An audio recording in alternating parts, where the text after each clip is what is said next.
feeling any extra pressure since you are the host of the show?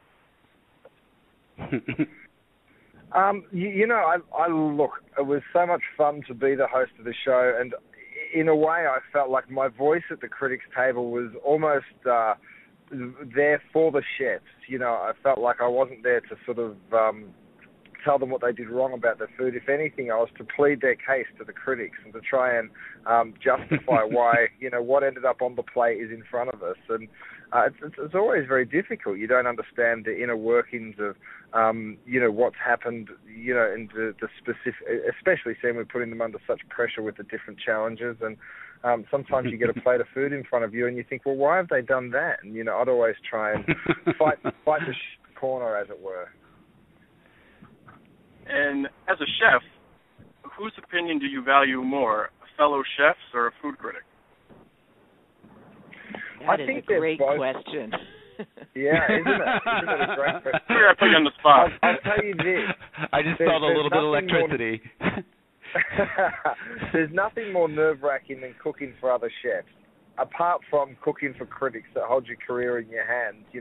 I think I value both, and I know this sounds like a cop-out of a response, but I really do value both equally, because I think chefs can understand what you've done from a technical perspective. What kind of techniques did you use? What kind of, how did you treat the ingredients to get them to taste a certain way?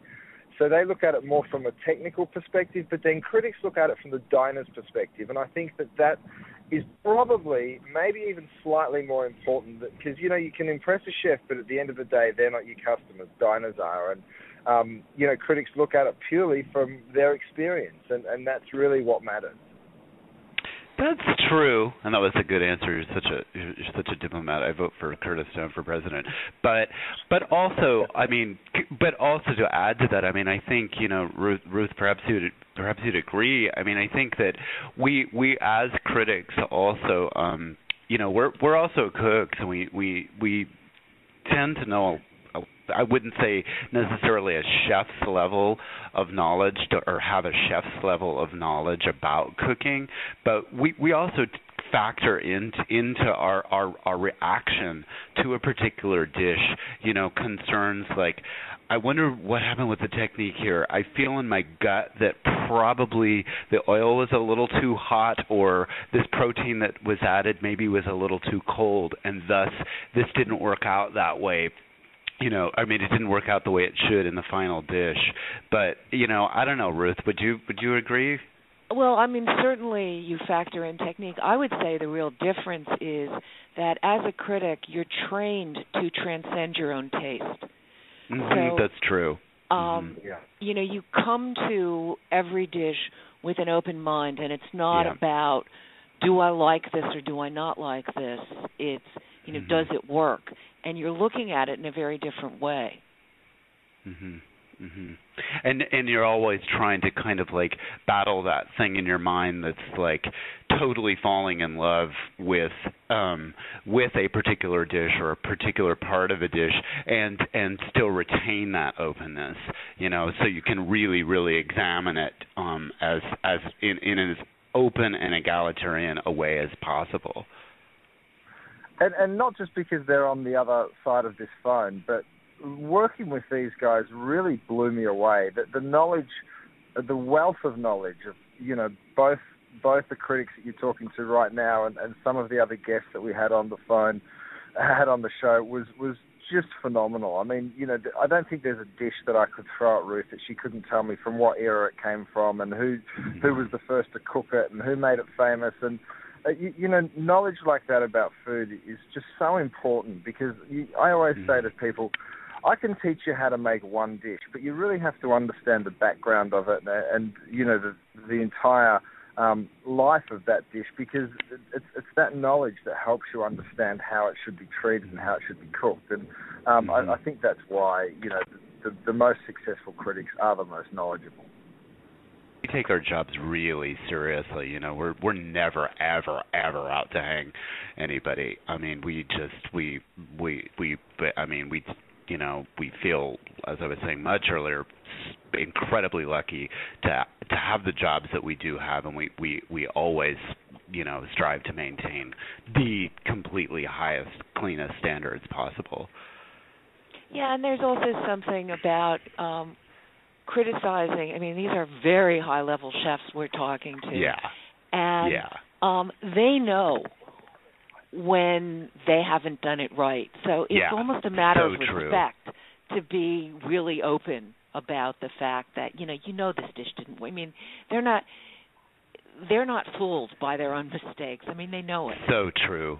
And so you can't get away with being sloppy about this. You have to be as straightforward and bring all of your knowledge to this table.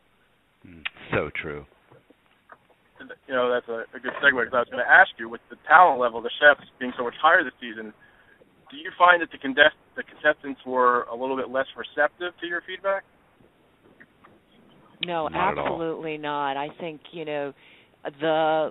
the people who are best at anything, whether it's, filmmaking or writing or dancing or cooking, are absolutely on to themselves. And they don't really, they know. And they know when their fellow chefs have done a better job than they do. And you don't get any respect by hedging your bets on this. You just don't. Really great chefs want to know more too. I mean, I found that universally.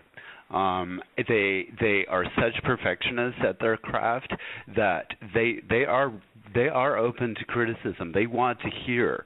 They want to learn more about what they've cooked and maybe about how they could do it better the next time. I think generally speaking, it's younger, less experienced chefs who don't respond so well to criticism. I mean, we just don't really find that, with the caliber level of chefs that we're working with on this show, that you don't get a lot of lip.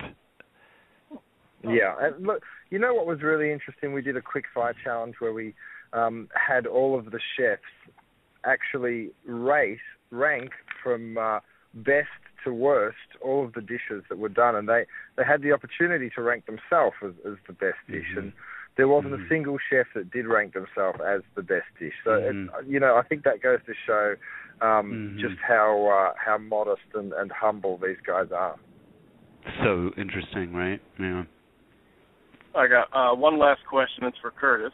And with the real possibility of Americans being deprived of professional football this year, do you think Australian rules football will be a good substitute?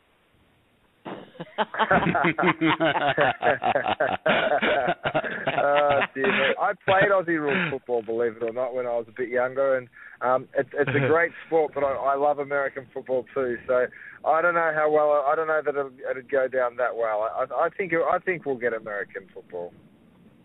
I was wondering if you can get the Cats over here to do an exhibition game or something. I'm all for that. All right. Well, thanks a lot, Curtis. Thanks, James and Ruth. Appreciate it. Yeah, great question. Thank you.